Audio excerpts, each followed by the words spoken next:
നാം ഈ ജീവിക്കുന്ന കാലഘട്ടത്തിലും അടിമകളെ മോചിപ്പിക്കാൻ കഴിയുമോ?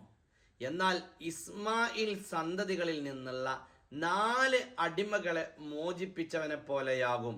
ലാ ഇലാഹ ഇല്ലല്ലാഹു വഹ്ദഹു ലാ ശരീക ലഹുൽ മുൽക്കു വലഹുൽ ഹംദ് വഹുവ അലാ കുല്ലി ഷൈഇൻ ഖദീർ എന്ന ഈ ദിക്ർ 10 പ്രാവശ്യം ചൊല്ലിയാൽ ഇസ്മായിൽ സന്തതികളിൽ നിന്നുള്ള 4 അടിമകളെ മോചിപ്പിച്ചവനെ പോലെയായി എന്ന് ഹദീസിൽ വന്നിട്ടുണ്ട്.